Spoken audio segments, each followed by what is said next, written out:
네, 안녕하세요. 반갑습니다. 9월 9일 1일 브리핑 해보도록 하겠습니다. 수성 SK 리더스뷰 74평 24.75억, 죽곡 한신 휴플러스 5.9억이 3.97억으로 33% 폭락. 이게 양극화 아닌가 싶습니다.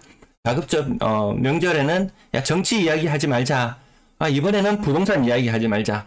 특히 나 괜찮은 물건 가지고 있는데 이거 안 살래? 이렇게 친척들에게 권유하는 행위 하지 말자. 잘 나가던 시절에 넘겨주는 건 괜찮지만 이 좀 암묵한 이런 시기에 넘겨주는 것 좀 바람직하지는 않아 보입니다. 직거래 유도하기 위해서 만나는 그런 일은 없었으면 좋겠습니다. 자, 요거 나왔죠? 어제 나온 자료예요. 대구 마이너스 0.25%. 그대로 파랗게 나타나 있어요. 부산도 대구를 빠르게 추격해오고 있어요. 대구는 지금 어디 끼지도 못한다. 인천에도 밀려, 세종에도 밀려, 대전에도 밀려. 대구가 하락률 4위예요, 4위. 하락률 1위 아니에요. 대구보다 더 심각한 곳 많습니다. 전세 지수를 보더라도 인천, 경기 많이 하락했죠. 대전, 세종, 대구도 전세 하락률 4위. 더 빠르게 치고 올라오는 지역들이 있어서 대구의 지위가 좀 많이 흔들리고 있습니다. 네, 반갑습니다. 몬스터님. 화면이 검게 나온다고요?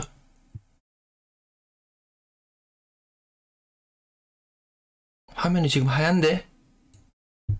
따로 이상은 없어 보이는데요. 자, 매도 물량, 임대 물량 보시겠습니다. 네, 다행입니다. 네, 매도 물량 오늘 소폭 증가 34,000건대에 유지하고 있습니다. 이 추석 지나면은 쑥 빠져요. 이게 쑥 빠져서 야 바로 매물 줄어들잖아. 시장 분위기 좋아지잖아. 그거 아니라고 몇 번 말씀드리고 지나갑니다. 조금 이례적인 현상. 오늘 금요일인데 매물이 늘어나야 되는 날인데 매물이 소폭 감소했습니다. 전세 매물, 월세 매물도 소폭 감소. 금요일에는 잘 나타나지 않는 현상인데 벌써 나타났어요. 전체 임대 물량 14,600건 정도 소폭 감소한 모습이네요. 네, 복남이님 반갑습니다. 어서오세요. 자, 근데 조금 특이한 현상은 분양권 매도 물량이 늘어났다는 거. 전주 대비 한 80건 정도 늘어났어요. 제가 보통 토요일날 방송할 때 집계를 하는데 오늘 금요일날 집계를 해봤는데 80건 정도 늘어난 모습. 분양권 매도 물량이 계속 늘어나고 있다. 요게 작년 말에 계속해서 매물이 줄어들다가 왜 전매 제한이 해제되는 단지가 잘 없기 때문에 2020년 마지막 한 12월경부터 전매 제한되고 뭐 그런 것들 많잖아요. 그래서 전매 해제되는 단지들이 없어서 계속 그래도 분양권 물량은 조금씩 소진되고 있는 과정 속에서 물량이 줄어들다가 작년 말에 갑자기 늘어난다. 분양권 매물이 늘어난다. 좀 이상한 현상이 일어났다. 제가 이런 영상을 한번 다룬 적이 있었는데요. 그때 이후로 지속적으로 분양권 매물이 증가하고 있다. 프리미엄이 빠지면 빠질수록 매물은 더 증가하고 있는 현상이 계속해서 나타나고 있습니다. 또 어떤 현상이 나타날 수 있냐면은 전매 해제될 수 있는 이 요건들이 있잖아요. 3년, 청약하고 3년인지 계약을 다 하고 3년인지 어쨌든 3년이 지나면은 이거 청약 시장에 분양권 시장에 나올 수 있어요. 3년이 지나면 제가 전화해서 문의해봤는데 그 사람 책임은 못 진다고 했는데 어쨌든 나올 수 있는 걸로 알고 있습니다. 그래서 지금 일부 분양하는 단지들도 공기를 최대한 늦추겠다. 공기를 최대한 늦춰서 나중에 전매를 할 수 있는 이 시간적인 여유를 벌어주겠다. 이렇게 이야기하는 것도 본 적이 있습니다. 네, 거래량, 이거 잘못했네요. 0건. 신고가는 0건, 거래량은 20건. 어제는 거래량이 조금 많다 싶었는데 오늘 바로 줄어들었습니다. 8월의 거래량, 많지 않죠. 계속 이제 줄어드는 형태로 갑니다. 9월도. 그나마 조금 나은 상황, 서울보다는 조금 나은 상황. 직거래 비율은 9월달 들어서 다시 조금 높아졌는데 한 20% 정도 때 나오니까 요게 생각보다 직거래가 많은 형태로 나오더라고요. 아마 이번 명절에 가면은 좀 앓는 소리도 하는 분도 계실 거예요. 예. 나 정말 괜찮은 분양권 가지고 있는데 요거 프리미엄 얼마까지 갔던 건데 지금 많이 떨어졌는데 이번 기간만 몇 년 조금 지나고 나면은 다시 분위기가 괜찮아질 건데 한번 사볼래? 아마 이런 장이 되지 않을까 이번 추석이. 거래량 지금 일평균 한 30건 정도 거래되고 있는 9월이에요. 약간 늘어나긴 하지만 지난달보다는 거래가 살짝 늘어나긴 하지만 휴일이 많다는 거. 휴일이 많으면 또 평균 거래 건수가 좀 줄어들고 또 부동산 폭락 뉴스가 워낙이나 많이 나오다 보니까 사람들의 심리가 더 많이 위축되고 있습니다. 이 와중에 또 장관님께서는 더 떨어져야 된다, 더 조정받아야 된다, 이런 이야기를 하고 있으니까, 근데 말은 그렇게 하지만 그 뒤로는 규제 지역을 풀 궁리를 지금 계속 해나가고 있는 것 같습니다. 자, 수성 SK 리더스뷰 74평형 가격 55층이 26억, 41층이 24억 7천. 요건 뭐 떨어졌다 이렇게 표현하기도 뭐하고, 어쨌든 층수에 비해서 굉장히 괜찮은 가격이다. 층수에 비해서. 전세가율 보시면 26억, 최고 전세가, 최근 전세가 보시면 전세가율 50% 정도 되죠. 이 전세가율 아마 더 떨어질 거예요. 그리고 센트럴팰리스, 대봉동 센트럴팰리스 대형평형. 대형평형도 거래가 이루어지는데 가격이 좀 빠지면서 거래가 이루어진다. 서울에 만약에 수성 SK 리더스뷰 같은, 이거 대구에서 뭐 거의 탑급으로 볼 수 있으니까요. 탑급은 제외하더라도 그 아래쪽으로 조금만 내려가면 30억대에 거래되는 것들, 30억대에 거래되는 것, 막 7억, 8억 빠졌다 이렇게 이야기 나오잖아요. 그 30억대는 아니고 한 40억대가 한 7억, 8억 빠졌다. 이 한방의 충격이 얼마나 큽니까? 이거 퍼센트. 오를 때도 저렇게 올랐지만 떨어질 때도 마찬가지더라. 요거 가격 보시면 비율로 따져보니까요, 20%, 한 25% 요렇게 빠진 거래들이 서울에 등장하기 시작하더라고요. 서울의 낙폭도 마이너스 0.1x 요렇게 나오면은 요런 하락률들이 등장하기 시작하거든요. 우리 인구가 늘어날 때도 어떻게 늘어났냐. 한 30년, 50년 전쯤에 1970년대 우리나라 인구 한 3,200만 명, 지금 5천만 명을 찍었다가 2050년이 되면 또 다시 이렇게 내리막길을 걷게 되죠. 이 오르막길, 내리막길, 이 분위기를 좀 잘 타야 되는데 아직도 인구를 무시하고 금리를 무시하는 분들도 계시는데 결코 간과할 수 없다. 금리 올라간다. 그거 예고된 악재야. 이런 이야기 하는 거 있었습니다. 예고된 악재. 호재는 정말 20년, 30년 후에 있을 호재까지도 다 당겨오면서 악재 금방 나왔다. 이제 시작된 악재를 가지고 예고된 악재니까 그것은 무시해도 괜찮다. 이런 분위기 있었잖아요. 근데 근래 뉴스에서도 분위기가 확 바뀌었어요. 금리가 가장 큰 변수다. 이런 이야기들을 하고 있습니다. 제목에 붙여본 주꼭 한신 휴플러스 33평형 5억 8천까지 갔던 것이 3억 9,700. 물론 층수가 낮아서 더 떨어져 보이는 경우 있지만 한 30% 정도 가격 낮아졌고요. 전세 가격도 최고 4억 5천까지. 근데 최근에 전세는 2억까지도 되었다. 이 차액만 봐도 2.5억 정도. 뭐 층수에 따라서 차이는 있겠지만 대략 2억 정도의 돈을 돌려줘야 되는 아파트라고 볼 수 있습니다. 이 돈 어떻게 구하느냐? 요건 나중에 영상 저 뒷부분에 달아볼게요. 어쨌든 4억이 무너졌다. 요 협상 과정에서 야, 조금 더 깎아줘. 이야기하면 깎아줄 수밖에 없는 그런 입장. 왜? 그 사람이 가고 나면 누가 집을 보러 올지 모르는 그런 상황에 빠질 수가 있습니다. 상서 우방타운 한 15% 정도 빠지는 모습. 매매가와 전세가와 거의 역전되어 가는 모습이죠. 아직까지 2021년 한 6월 무렵까지는, 이때까지 금리가 본격적으로 오르기 전까지는 전세금이 높았어요. 아까 물론 최근에 전세금은 낮지만 이 전세 보증금 수준이 2020년 한 6월경부터 시작해서 치솟기 시작했던 것이 21년 6월까지 이 1년 기간 동안 굉장히 높은 가격의 전세들이 많이 나갔었거든요. 그러면 지금 이거 2020년 6월경부터 전세 가격이 높아졌던 이 물건들이 지금 2020년 9월이 되어서 이제 전세가 22년 9월이 되면서 지금이 되면서 현재로 오면서 전세 가격이 굉장히 많이 빠지고 있죠. 이때 충격이 빠지네 이 충격이 향후 1년은 더 갈 수 있다. 금리의 타격까지 더해지면은 생각하지 못한 그런 전세 가격들이 나올 수 있다. 오늘 전세 가격 하단 부분 보여드릴 건데요. 정말 생각하지 못한 전세가가 나온다. 이런 느낌을 가지실 거예요. 숫자 변하는 거 앞자리를 보시면은 대곡 4계절 타운 대형평형이죠. 대형평형도 근래 들어서 같이 무너져 내리고 있는 현상 나타나고 있습니다. 20% 정도고요. 현대 아이파크 24평형 요것도 정말 3억을 지킬지 층수가 좀 그나마 괜찮아서 가격이 조금 덜 떨어진 느낌이지만 지켜낼 수 있을지 좀 의문입니다. 특히 이곳 월성동역 있죠. 학군을 이유로 그리고 전세 수요가 굉장히 많이 소진이 되면서 전세 가격이 가파르게 치솟았던 곳, 더 문제가 될 수 있습니다. 그린맨션 2차 재건축 관련 이슈가 있었지만 재건축 이슈도 먹혀들지 않더라.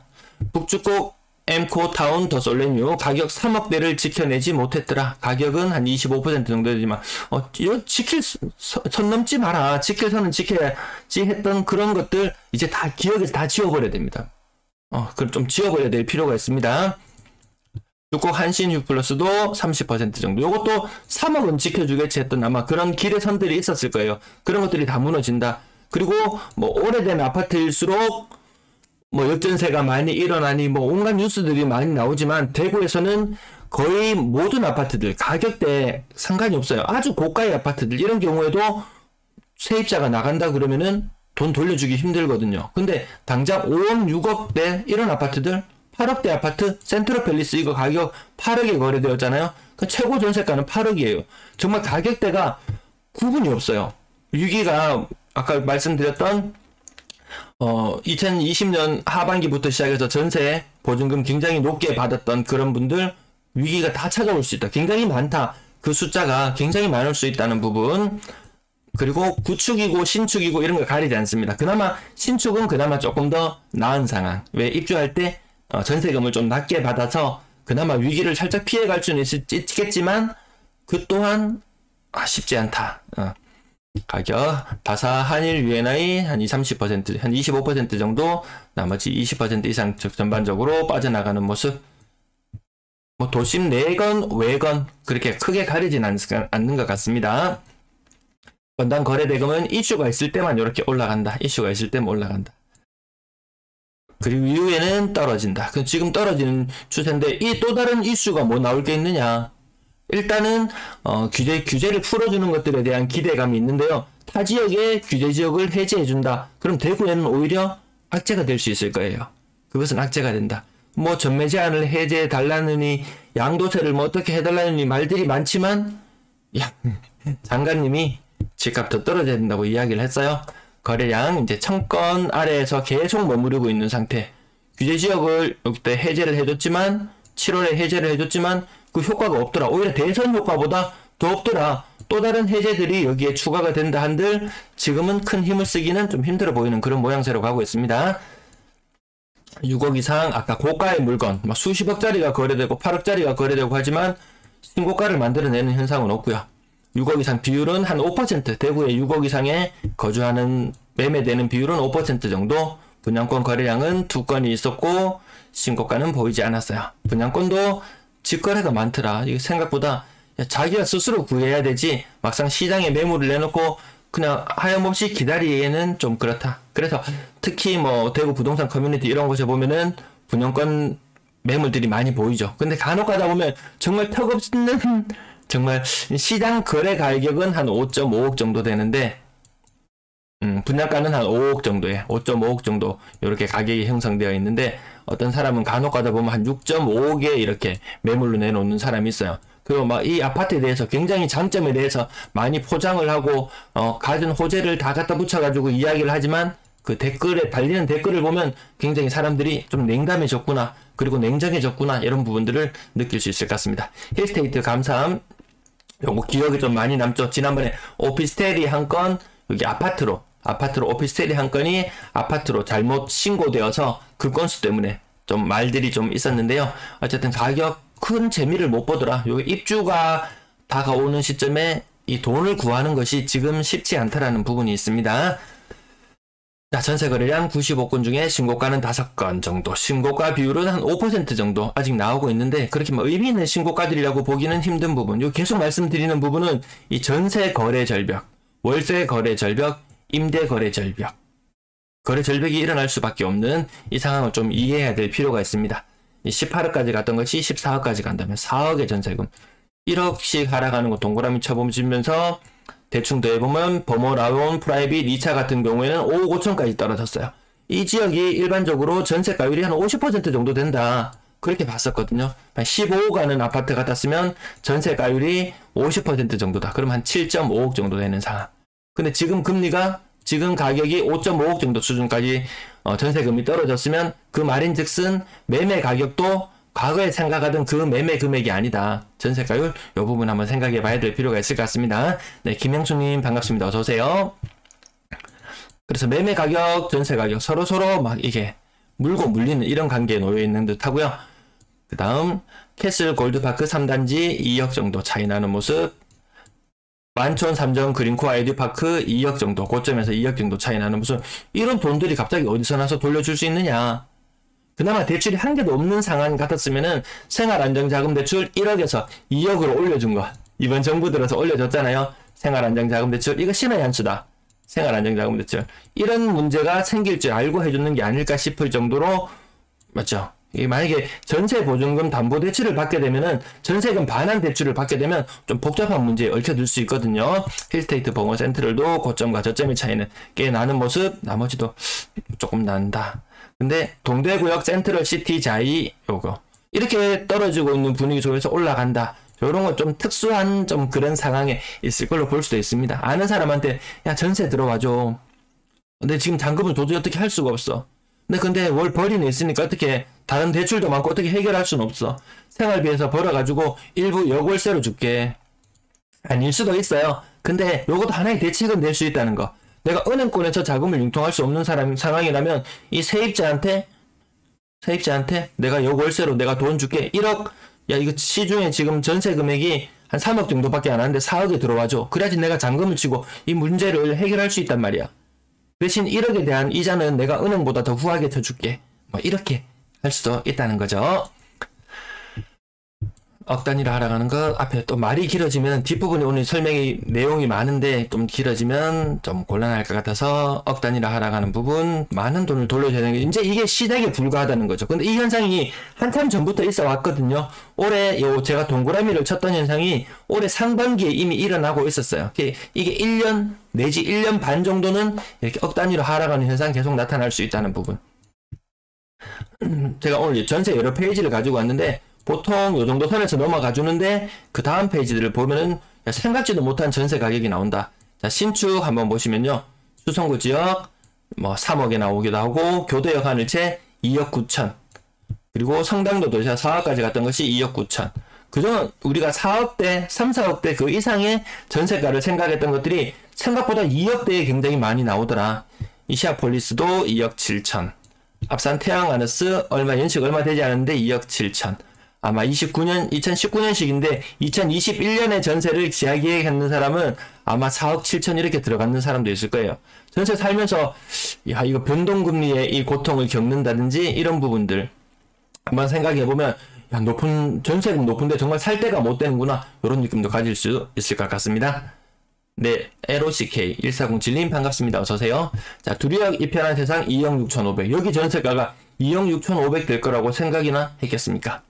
코롱하늘채, 장기동 코롱하늘채 5억 3천까지 갔던 것이 2억 6천. 이게 딱 50% 수준이잖아요. 근데 이거 그러면 얼마? 2.7억. 5억 3천이면은 지금 이 집 사고도 남을 돈이거든요. 이것도 바로 깡통 전세거든요, 요거. 이 집 지금 5억 3천이면 요 집 사고도 남는 돈입니다. 그럼 집주인 배치하라 충분히 나올 소지가 있다. 네, 여러 가지 불이익을 감수하더라도 그걸 쳐주고 있다. 월배 이편한 세상 요것도 반토막. 전세 최고 5억까지 갔던 것이 2억 5천. 이런 집들도 한 1년 안으로는 전세입자가 나갈 확률이 아주 높다. 네, 여기 지금 월배 이편한 세상 얼마 전에 거래되었을 때 84제곱미터 매매 가격 기억나시나요? 한 4.2억? 거의 한 1년, 2년간의 거래 공백을 깨고 정말 월배 이편한 세상 오랜만에 거래가 한 건 터졌는데 그 가격이 4억 초반이더라는 거예요. 근데 전세입자는 5억짜리 전세입자가 들어가 있는 집도 분명히 있을 겁니다. 그럼 이 집을 임대인이 이 집을 나 털어내고 싶다. 그럼 당장에 손해를 보고 나와야 되는 뭐 그런 상황인 것 같습니다. 그래도 사는 가격보다는 올랐다. 뭐 이렇게 위안 삼을 수도 있지만 자 월성 3정 아직도 전세가 나가고 있군요. 좀 이런 사람들은 좀 여유 있는 사람들 아주 오랫동안 시간을 끌고 버텨도 괜찮았던 사람들. 네.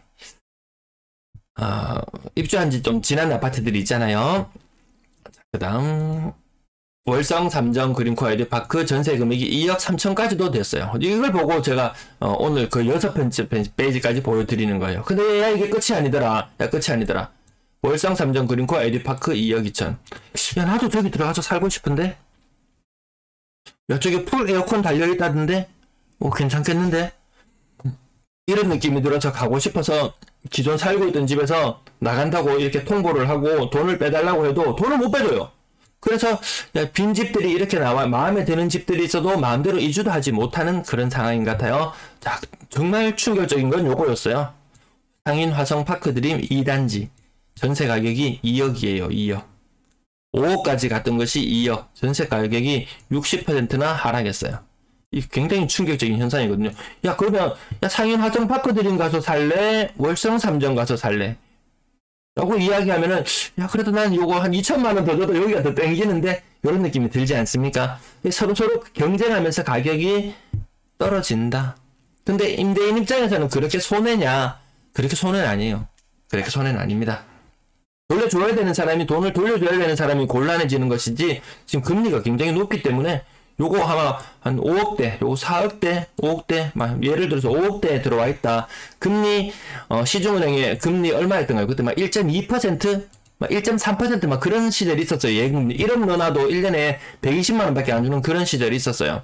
이 5억의 전세금을 받아서 1.2%의 금리로 넣어놔도 1년에 얼마 버나요? 1년에 600만원 버나요? 600만원? 임대인 입장에서 600만원 수익밖에 안 되는 그런 수준. 근데 지금 전세 금액이 2억으로 떨어졌다. 금리가 3%다.